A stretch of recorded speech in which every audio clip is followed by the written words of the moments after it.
Rich Rodriguez on Three Guys Before the Game today had a lot to say. Something really, really impressive happened today on there. And what about the quarterback situation? Are we actually going to get some more people in Morgantown? You are Locked On West Virginia, your daily podcast on the West Virginia Mountaineers, part of the Locked On Podcast Network, your team every day. What is up, guys? Welcome back in. My name is Mountaineer Paul. I am your host. This is Locked On West Virginia. Thanks for being here. I appreciate you guys.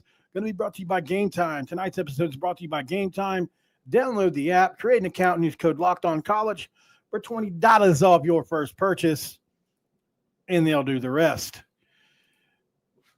Man, what's up, Raven? What's up, Doris from Dingus, West Virginia? Thank you guys for being here. So where to start? Rich Rodriguez went on Three Guys Before the Game today and was very honest and candid in a lot of ways, in my opinion, on this team and what he feels about this team. And when you look at some of the things he had to say, I think, you know, the quarterback is going to get a lot of hype and publicity going into this season. Everything surrounding it is kind of built for that. Obviously, the way he runs his offense, who we have coming back, and are they going to be the guys? Well, I think we can unequivocally say that two things were confirmed today. Number one, we don't have a day one starter. That was thrown out today. Definitely, Rich Rodriguez not committing to Nico Markiel, Jalen Henderson, Max Brown, Max Anderson, anybody. So that was plain to see, and why would he? Not saying he would. And then even went to us further as to hint that if it makes sense, we would get somebody else. We'd pick somebody else up in the portal. So he's going to be evaluating on up until the season. Also talked about the spring game and when it's going to happen, which I'll be dropping that news here in just a second if you guys haven't already seen it. We're going to be doing the spring game a week early this year. So that was news. He talked about Cam Vaughn a little bit. Talked about Zach Alley some. He talked about Coach McNeil a lot. But overall, let's get into some of the things I think were, important to what he leaned into. First of all, he talked about Chuck Lilly, the GM, as well. I think that was interesting. But let's dive into one of the first things they wanted to know about. Like I said, not done recruiting quarterbacks. I think that's super important. I'll touch on it here and there as we go through. But that's not the only thing, right? Also, Chuck Lilly, the GM, and apparently acclaimed coming from Oklahoma, is somebody that they're going to give full power to make offers to these kids, to recruit the portal, to basically pay for play, right? That's what it basically is in a lot of ways. And so he's going to have a heck of a time doing that. Richrod signs off on the end product, and boom, there you go. So that was interesting. But then they got into, okay, why did you leave, Richrod? Why did you leave West Virginia? And they really grilled him about that for the first few questions, and I found that to be interesting. And he confirmed it was over $50,000 total for his coaches. I found that to be shocking, man. You mean to tell me you just lost the Pitt, sure, in one of the worst games ever, and you couldn't give $50,000 from the administration that was here at the time? Give me a break. Shocking to me that Rich Rodriguez couldn't get $50,000 for his assistant coaches total, trying to keep a couple guys that were about to leave, probably Calvin McGee, guys like that, Jeff Castile maybe. So I understand why he left. Also, there was a lot of work to do, and I think he knew the work ahead was going to be interesting. So that was something that I immediately gravitated towards as a possible theme for the show. But I went with the quarterbacks because I think it could potentially be more impactful. Now, here's another thing that could be really impactful. He said he's going to coach them just as hard as he always has, and if they don't like it, they can leave. Pretty much. That's shocking, man. Like, you're telling me that he hasn't softened over the years. His piss is still hot nuclear, as we like to say around here. That's interesting as well. So those are going to be really fun things to watch as we go along. I think it's great. I think it's, sticking to who you are. It's building culture, like he said. He talked about culture, and we've heard him say it a bunch, but it's something that you improve upon and do every single day. And I think that's important. And the way he coaches is going to be a part of that. He talked about Cam Vaughn being really explosive, still learning, was a quarterback in high school. They alluded to they're going to need more receiver help. Need a guy that can beat one-on-one coverage. So, as far as this roster, it's not complete.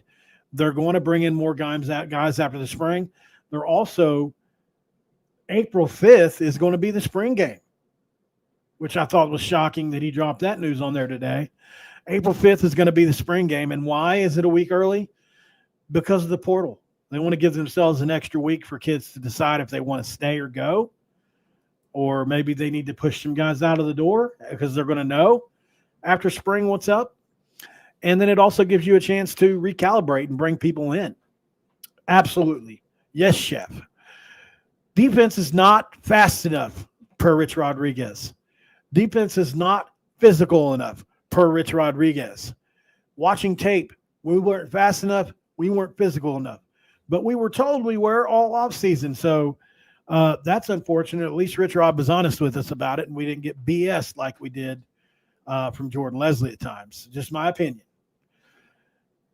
One interesting footnote from that conversation, he talked about a philosophy on defense that Zach Alley has kind of helped him facilitate into what helps the offense. And that's they want to get 6 3-and-outs per game, and that's built in to the defense to help the offense. I found that incredibly, incredibly enticing. That's something we need to watch for as we go. He talked about Coach McNeil, the offensive line coach he met at Ole Miss, said he learned the offense in a couple weeks. I found that to be really interesting. And he said that, obviously he and Derek Dressler are going to combine to be the offensive line coaches. And Dressler's learned under the Trickett learning tree for the last few years and will be a big-time help towards helping everybody come along to speed. But one thing I heard, and what have I been telling you guys all week, I'm not sold on this offensive line. I love Bosley. I like Livingston. I think Will Reed's got a chance to be really good. Chemo's got a chance. Tyke Crawford obviously got a shot. Young Bear has a shot. Cray's got a shot. Some of the younger guys have a shot, absolutely. But you're telling me that this offensive line is as is. I don't buy it, and I'm not going to buy it. So what does that mean? Well, it means they're going to go get more guys. They're probably going to lose a couple more guys. They're going to find out who's hard edge during this camp. So look out for that. Like I said, he wants to have 2 or 3 quarterbacks you can win with. That means if somebody goes down or leaves, you can win with the next guy. Is it possible in this era? Is that delusional? I think that's up for you guys to decide. I understand where he's coming from on it.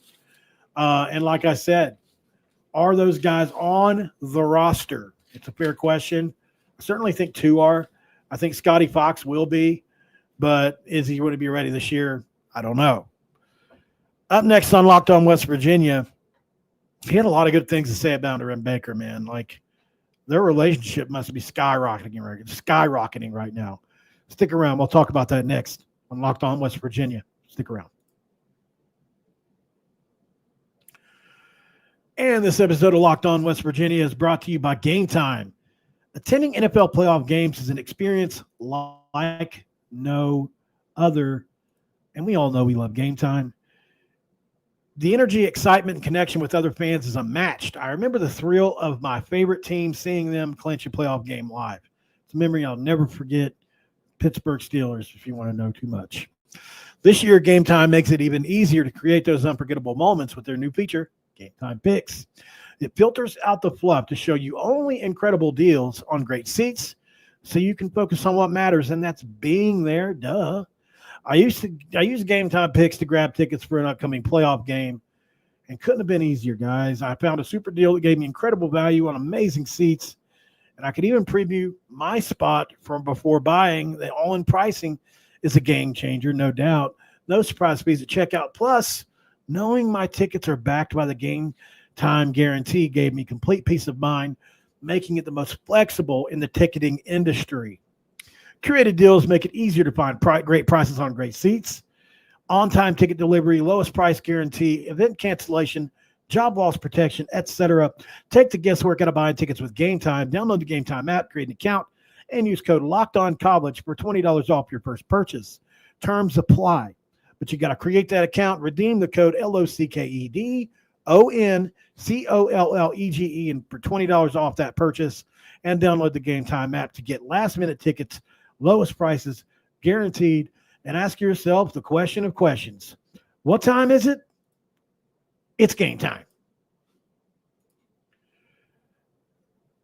All right, and we are back here on Locked On West Virginia, talking Richrod, talking the three guys conversation. Wowza, man. He had a lot to say overall in this entire thing. High praise for Ren Baker. It was subtle. It wasn't long. It wasn't long-winded, but what he say? Major trust in Ren, right? He said, we got a guy that gets it. We got a guy that we trust with the schedule. We got a guy that understands NIL and how to raise money, understands how to fundraise. He understands how to lose weight too. And he is a dew drinker, and it's segment 2, crack-a-dew. We're not in segment 3 yet, but we will be pretty soon, and I'll show you another. He talked about getting a 100-yard rope. I found that to be shocking. If Richrod brings a 100-yard rope into Morgantown, I just want to grab it. That's all I'm asking for, Richrod. Can I touch the 100-yard rope if you bring one into Morgantown? We're going to get the rope slapping back. You guys can have all kinds of fun with that. I'm not diving into it too far, but I do want to play with that rope. No puns needed or intended. He did touch on the strength and conditioning aspect. Talked about Mike Joe. Talked about other coaches he's had in the past.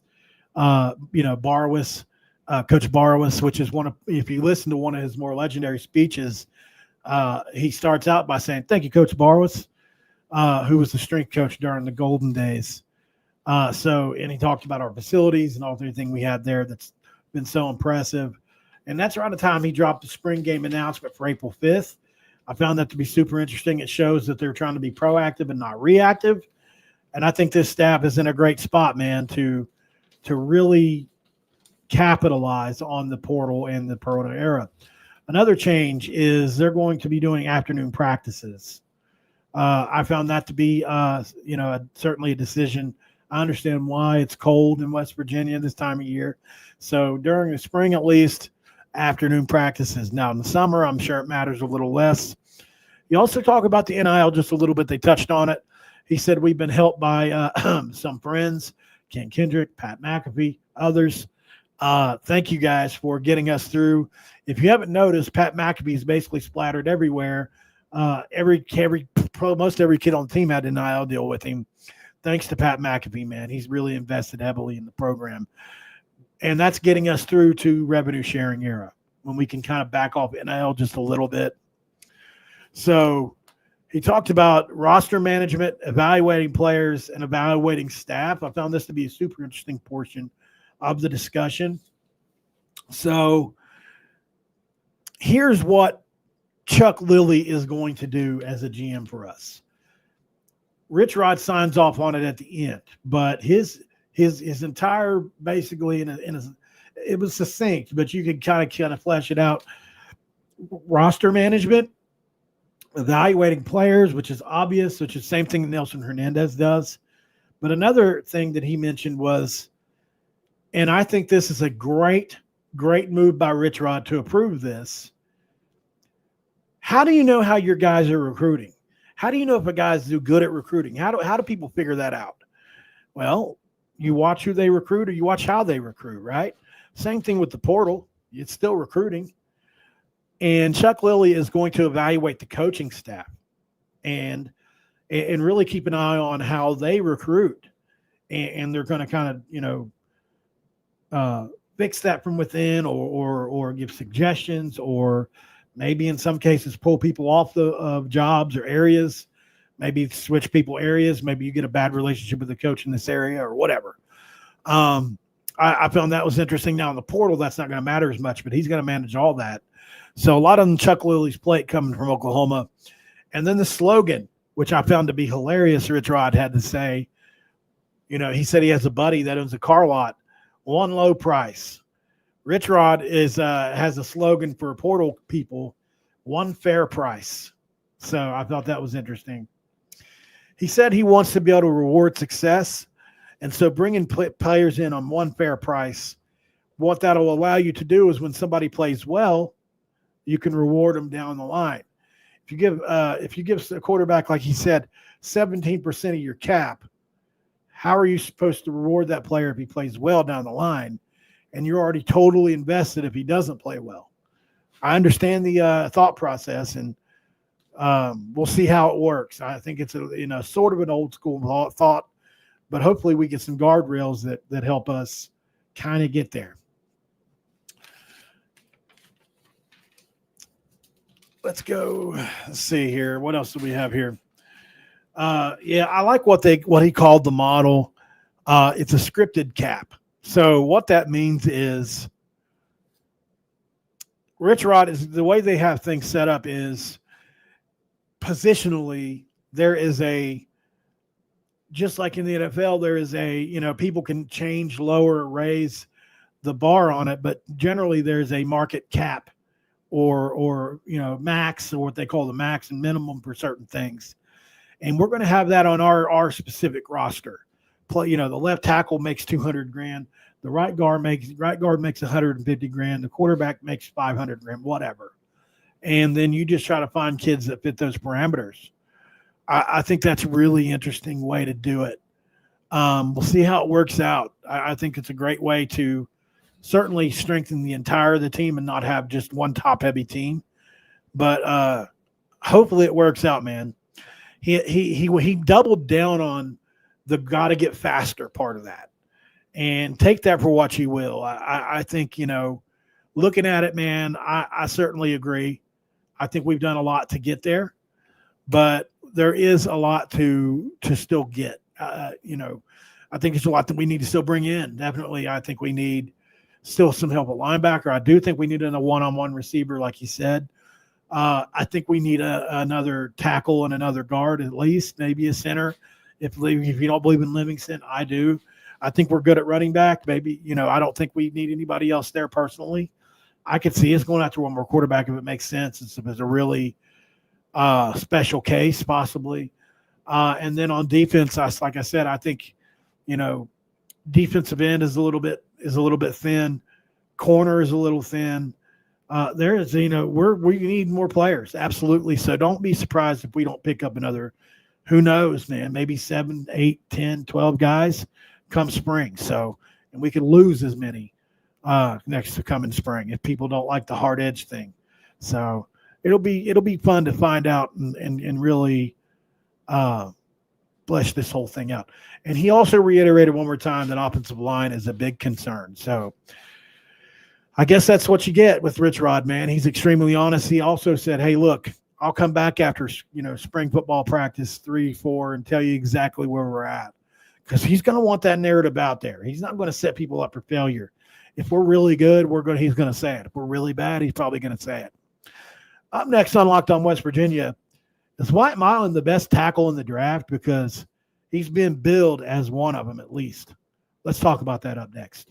This is Locked On West Virginia.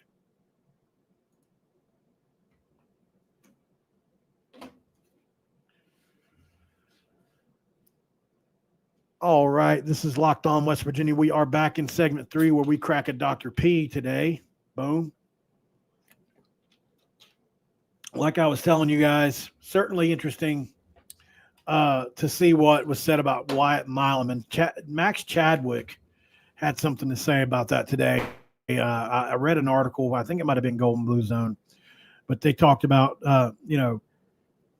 obviously the Frazier success helps. I think that Zach has a chance to be the best still, but I think Milum might go earlier. And Max Chadwick said, it's hard to explain what he doesn't do well. Pro Football Focus analyst Max Chadwick, who I've had on the show, by the way, I've had him on. He's a really good guy. He was one of the highest graded offensive tackles that we had in college football this past year, both as a pass blocker and as a run blocker. The Canova, West Virginia native finished his stellar career by not allowing a sack in 34 of his 36 games played. Gave him a 91.1 grade for his play during the 2024 season, and the site gave him grades of 89 as a both pass rusher and run blocker combined, putting him on the short list for players who claim such high marks. His junior season with the 80 grade, placing 23rd in the country. His 11-point improvement in 2024 puts him second among nearly 600 players at the position. Going into the year, I would have said he's more of a second or third round pick. He'll be so freaking good this year. I can't see him falling out of the first round at this point. I think he absolutely should be a first round pick. Guys, that's high praise. Wyatt Milum, possible first round pick. And why not? I think he's earned that. Absolutely. Rooting for him. He's a guy that we all love. He's a West Virginia native. He's an elite athlete. He's great on the edge. I think he'll be a left tackle for years in the NFL. And I think he'll make Pro Bowls. I really do. I love what he does for us. I hate that we had to lose him, and I hate that Richrod didn't get to use him. But he has earned all the success that he's getting, and I am absolutely rooting for him going forward. So definitely, guys, make sure you reach out to Wyatt on social media this week and tell him thank you and wish him well, because he certainly deserves all those accolades. I'm cutting it short on this one today, guys. I've got a lot going on in my house. I've got somebody that helped me pick up. I got a brand new streaming setup that's going to completely trump this one by a long shot. 2 monitors, brand new computer. So I want to thank one of my mods, Fester, for helping me do that. Really good guy, man. He's really helped me out with this. So huge donation to the channel, guys, like huge. And I posted it on social media on X if you get a chance to go look. But certainly blessed. Thank Fester in the chat. Thank him and down below, and definitely check him out on X as well. Other than that, guys, not a lot else to talk about. Thanks for making Locked On West Virginia your first listen and being part of the Locked On Podcast Network, where we talk about your team, the Mountaineers, every single day. And don't forget, guys, Locked On Big 12, Drake Toll, one of the best in the country at what he does. Check him out wherever you are on Locked On Big 12, YouTube, and on podcast. And I'll see you next time, guys. I'll see you tomorrow. This episode's over. I'm out of here.